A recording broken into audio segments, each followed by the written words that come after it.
you're not always going to have people to cheer you on, so you need to be your biggest cheerleader, because if you don't have that foundation of believing in yourself, then other people aren't going to believe in you as well. What's up, everybody? This is Fred Richani of the TSC Podcast. We have right here on the line not one, but two very special guests. They are the lead actors of the brand new Hulu series Utopia Falls, mixing a little bit of sci-fi with a whole lot of dance and hip-hop. We're talking to Robyn Alomar and Akiel Julien on the line today. Guys, how's it going? Pretty good. How's it going good, with you? Man. Yeah, thank you so much for having us. Yeah, I appreciate it. Now, I got a kick out of this show. I've been binging a few episodes that Hulu was kind enough to provide. I'm a huge hip-hop head myself. When you both got the scripts and you had a chance to audition, what jumped out at you first about this show? I'll go first. I think what stood out for me is that I'm a major geek in general. With anything that's going to be sci-fi or fantasy, like, that's a goal for me. So I was super excited about that. But I think what really stood out to me was that when I was looking at who like the leads of the show were, is that they were both Black, and it was on a sci-fi like fantasy show. And I feel like we're not so much represented majorly in those genres of TV and film and literature. So that really stood out to me. I was really excited. For me, it was really, honestly, it was the fact that my character was an MC, man. It was honestly the character that I was auditioning for was an MC, and I never really got to tap into that side of my artistry before. So to like do something that I've never really got the chance to tap into, was really interesting to me and intrigued me in that sense. And I've also never done anything sci-fi. So it was, to be honest, it was just really, everything was new. It was just really something new, and I knew it would have been like a really fun experience. So, yeah. And it's pretty crazy because it involves a lot of hip-hop using current and past as well. But the show itself, in the saying, takes place, like 200-300 years into the future. So you guys stumble upon this archive, which is, of course, voiced by the great Snoop Dogg.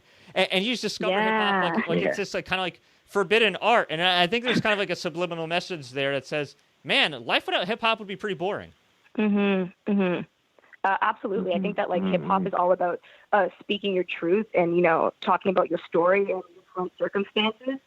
So I think, that type of expression is exactly why they don't want it. They don't want people to talk about what's going on in the world right now and what people are going through. Mm-hmm.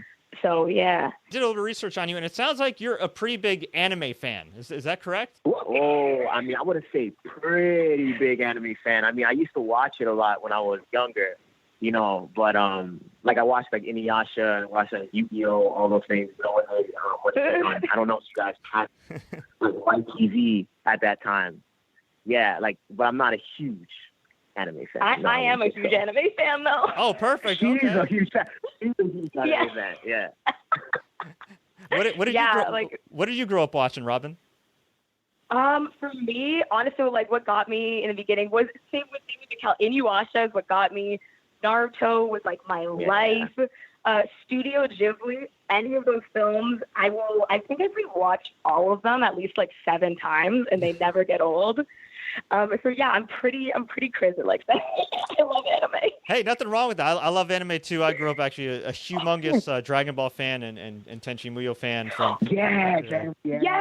That's Akiel. Yeah, Akiel the Dragon Ball fan. Yeah. I'm all about that life. So when y'all got the script and you saw it, and with any kind of sci-fi series or anything or movie, there's always its own type of lore. There's always its own type of story. And, obviously, knock on wood, you guys get renewed for season 2 and many seasons beyond that. They all essentially create their own universes. The director, the producers, and everything else. And the actors really need to be into it to sink their teeth into it. When you got the script, what jumped out at you based on your love or your past love, Akiel, for anime that said, all right, this is something I really want to dive into? Honestly, it was Bodhi's story that really drew me to the project. Because he was just a kid who I can tell he struggled with self-identity.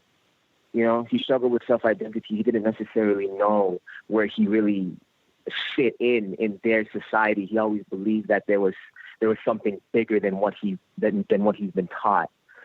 So it was really. And it was mainly his desire to want to, find that thing, discover that thing that, that he's longing for, you know. So and through the use of hip hop, you know, he was able to, you know, find that self-identity. You know, he found something that he could identify with, and you know, with that, he kind of put the pieces together to,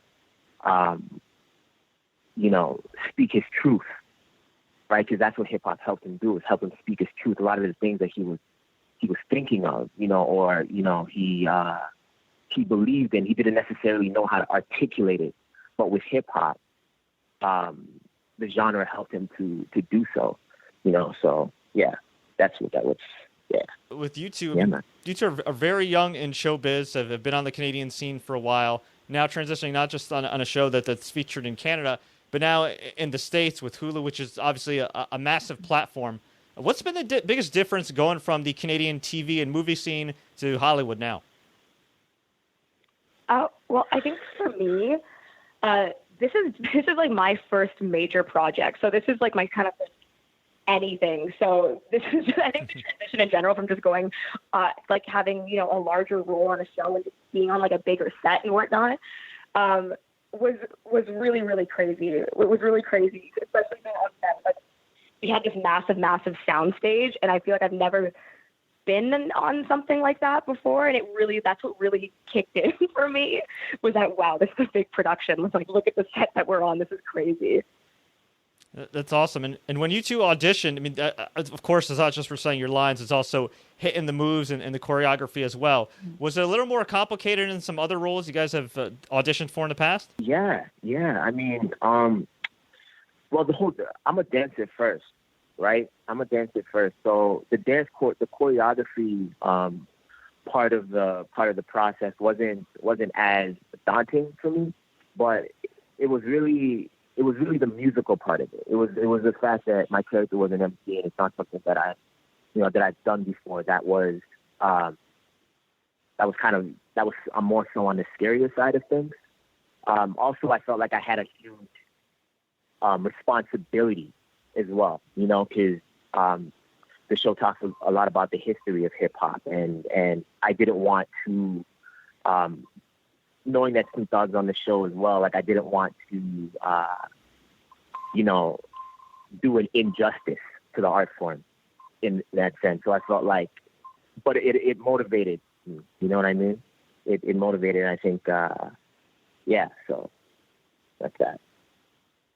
And I think, too, like watching the show, obviously it incorporates sci-fi and hip-hop. It incorporates a lot of history. It incorporates black history. There's a scene, I believe it was on episode 2, where you want to explore, or maybe episode 3, where you're exploring civil rights.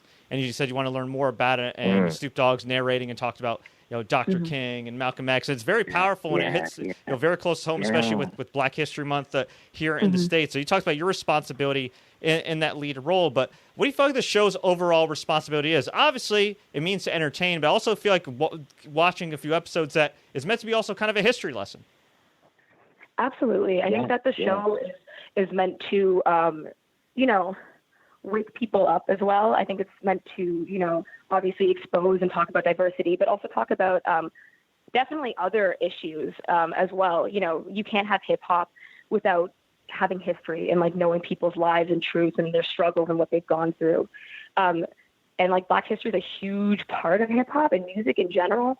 So I feel like to tell the most truthful story, that was our responsibility to include that. Like we had to add that truth to it. For sure. For it to be authentic.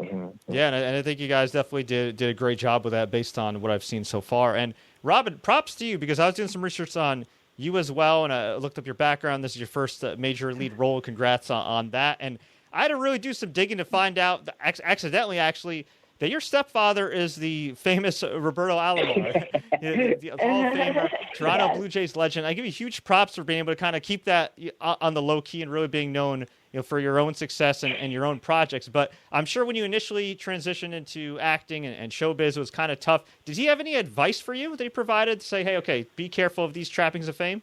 Yeah. I feel like he's been coaching me since I was a kid for this. He's always kind of treated, because he's like a majority, like that's his life. So I feel like everything he reverts back to that, right? So even when I was auditioning, he was always like, stay true to yourself. There's only plan A. If you get plan B, it distracts you from plan A. He's always like, stay on track. He was like a coach always. And so even with this, like when I booked this, his first thing was just stay true to yourself. You know who you are. Let yourself always speak from the heart and be kind to people. He kind of just let me know that. To be nice to people and everybody that you work with, he said always respect and be kind to everybody that you work with. He's like, it's extremely important to have that work ethic. So yeah, he's been coaching me. Awesome. Hey, that's definitely some great advice. I can certainly attest to that in the TV and media industry. Now, you two are both based in Canada, right? Or were based in Canada for a while? Yeah, I was raised. I was raised in Toronto, but now I'm located in LA. Okay, how happy are you to see kind of like the renaissance of the Toronto Raptors? That was amazing. That was amazing. The energy that you felt from the city. Like I was right. We were filming, and I was right downtown for that. Like my condo was right downtown, and just to feel that energy when they won, it was insane. You just needed to get outside, and I did. I was about to go to sleep. We were supposed to film, I think, at like 6 a.m. And I was like, I need to get out. I need to get outside. I need to enjoy this moment. It was a really proud moment. Oh man, I was super pumped, man. It was insane. We were actually together on that day. When they won. Yeah. And it was. And definitely felt the energy. It's like it's incredible because I felt inspired. You know what I mean? Like I felt like, okay, this is Toronto. This is where I'm from. And it's like going on, moving forward, I have to, we have to do the city respect, just like, the Toronto Raptors have done. You know what I mean? I feel like we kind of have to live up to some sort of legacy that Toronto had now, Yeah. So, yeah. For sure. And I feel like, too, just as somebody that has Canadian relatives in Western Canada, one of my closest friends actually lives in Toronto, does film production there. It's like, it's nice to kind of see like Toronto and overall Canada being, put on the map in America, so to speak, as far as like mainstream with the Toronto Raptors. And obviously you got Drake. And I feel like it's kind of shifting now in terms of TV as well. You have Working Moms, which has been a big hit as well, which has transitioned well to America. And of course now you have Utopia Falls, which based in Canada, but now airing in the U.S. and Hulu. Do you kind of see that shift where Canadian TV is you're going to see more Canadian TV and Canadian TV stars transition and become more mainstream in the U.S.? I would say definitely. I would say there's even some Canadian shows that are like more popular in the U.S. than they are in Canada, which is actually really cool to see. Like you'll see massive billboards for like The Expanse here, which is a Canadian show, Canadian sci-fi show. And Dark Matter was really big in the U.S. as well. It's really, I'm definitely seeing that shift. Yeah, no, it's definitely great to see. It's been good. Vikings too, I should also give a shout out to. But yeah, all great shows, yours included, and definitely nice to see.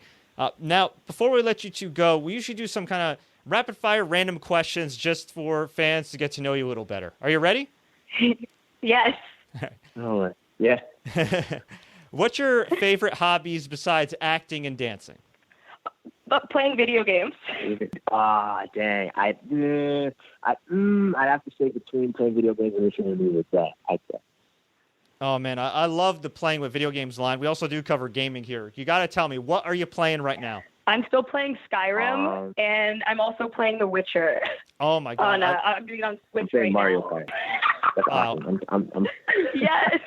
I think I love you both because I have a Switch, and I'll tell you, like, it's one thing to play like Skyrim or Witcher on PS4 or PC. It's another thing when you could take Skyrim and Witcher with you. I've put so many hours into Witcher and Skyrim. It's not even funny. I don't say I'm ashamed to say it. I'll just say I'll withhold that information. But both incredible games, and when you could take it anywhere, it's even better. Yes, it's amazing. Yeah. Like on planes, especially. Like I'm just playing Skyrim on my plane. Yeah, I was just saying it's mad dangerous because you get so addicted. You know what I mean? Like now that you get to take it it's portable now. You know what I mean? I feel like that is like. At home, it's already so addictive, but you got to take it home, take it with you. It's like, it gets crazy with it. Yeah, I mean, hey, I still admire y'all's discipline. I mean, you managed to obviously stay in shape, and you look great on the show and hit all the moves, so it didn't affect you that much. It's a nice mental break. But I got to ask you, though, if you do, Robyn, you said Skyrim. Akiel, I don't know if you played it too. What are you? Did you take the straight and narrow path? Did you end up joining the Thieves Guild? What path did you choose? Oh, I do. So I've like played Skyrim, so I've done all the different paths. But my main character that I play on, she is Redguard. I always want my character to kind of look like me.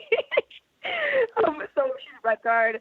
I did the Thieves Guild, but my favorite one was is when you the DLC that they have, the vampire one, where you get to find like the sun bow and arrow. Have you done that? I may have done that quest a while ago. Yeah, I think I stopped like after like 30 hours in. I kind of I was about to join the Thieves Guild, and I was like, you know what? I'll stay on the straight and narrow. I feel like I'm too Jon Snow for my own good sometimes. Oh, the Thieves Guild is the best though. Like that's actually one of the best storylines I would actually say in like the game. It's so much fun. Awesome. Well, I'll definitely have to check it out. And for anybody that hasn't played Skyrim and The Witcher, there's your free plugs for those games. Y'all should definitely check them out. What's your favorite cheat meals? Akiel, you take this. You go. My favorite cheat meal. What is my favorite cheat meal? I'll probably say Haagen-Dazs ice cream, peanut butter and chocolate. Haagen-Dazs. It's my favorite cheat meal. Snack. That's good. I like that. I say pizza. Oh yeah, pizza all the way. Yeah. What is your most awkward moment as an actor? Oh my gosh, let me think. Oh my gosh, I know exactly, and it's happened on set. Akiel, you were there. Okay, my most awkward moment as an actor is when we were all in like a group scene together, like all of the main cast, and we're about to do this scene, and we actually start the scene, and I look over to Mickey, and I'm talking to him, and I say something serious. I think it's the first time that we see the archive. I'm like, oh, look at this. All of a sudden, my face does a full twitch on, like, the left side. Like, my face fully twitches, and I didn't think that he would notice, but then all of a sudden, he busts out laughing. He busts out laughing, and then I started laughing because I know exactly how messed up my face looked. Like, I know exactly how much it twitched, and I think that was one of the most awkward moments. That's awesome. That was in the middle of the take two, right? Yep. Yeah, we were filming. When you were doing your coverage? Wow. That's great. Akiel, do you have one? I ripped my pants on stage. That's pretty much in high school, and I kind of had to just like bear with it throughout the whole of my performance. And yeah, it was pretty embarrassing. And I wasn't wearing any underwear, so that was the worst. That was the worst for me. So, oh man, I don't know if anybody noticed. They definitely did. I'm sure they did. Wow. As the old saying goes, times are rough. All right. What's your favorite spot in Canada? If I was traveling, say to like Toronto or somewhere that's your favorite city, what's somewhere you would recommend a Canadian tourist? I really like the Harbourfront in Toronto. Like I would say, as a tourist to go, I like the Harbourfront. In the summer, obviously, I used to live by there, so I think it's really, really pretty. It's right by the water, and there's like little bars there and stuff. So I'd say the Harbourfront. Yeah. I'd say Center Island because you get to take the ferry boat across, and there's a lot of stuff on there. There's a beach, and there's a maze as well. It's like one of my favorite spots to go in the summertime, especially. No shade being thrown here, but Canadians have been known to be very, very polite. L.A., New York, usually the opposite. Was there a bit of an adjustment period going from the politeness of Canadians to the brashness, for lack of a better term, of Los Angelinos? You know what? I think in the beginning there was definitely. It's just a different vibe here. I would say it's a different vibe here. I definitely took some getting used to, but people recognize the politeness here, and I feel like it serves us well. So people are always like, "Wow, you're so nice. Like, you're not from here, are you?" And I'm like, "Wow, damn, that's the indication." But yeah, I feel like it was a bit of an adjustment. But I feel like when I went to New York, I fit right in there. So yeah, nothing to say about New York. What is the best piece of advice you give anybody, particularly somebody around your age range who've risen up the ranks pretty young? What's the best piece of advice you give anybody that's hoping to break into show business and have success? My best piece of advice was to stay connected to your truth. I feel like that's. I feel like if you keep that in mind, that's when you really become prosperous. If you stay connected to your truth at all times, as an artist, that's what makes you an artist, to tell your truth. So that's my best piece of advice in any sort of compromising position that you may be put in. Be my best piece of advice to any artist out there. It might sound cheesy, but for real, always believe in yourself. Like, always know who you are in your head and, like, who you're going to be, what your goal is. Because I feel like, you're not always going to have people to cheer you on, so you need to be your biggest cheerleader. Because if you don't have that foundation of believing in yourself, then other people aren't going to believe in you as well. So I would always say, believe in yourself. Yeah, stay true to yourself, and get your content, like, out there, because it's extremely important, and we want to see it. And we need different voices right now. So that's the advice that I would give. Awesome. Well, Kel, Robyn, I sincerely thank you guys for your time. I know you got a lot going on with the show just dropping, the press tour and everything else, but thank you all so much. I've really enjoyed the show. Wish you the very best. I hope that I'll expect the news of season 2 very shortly. Until then, hope everything goes well and have a great year. Thank you so much. Thank you very much.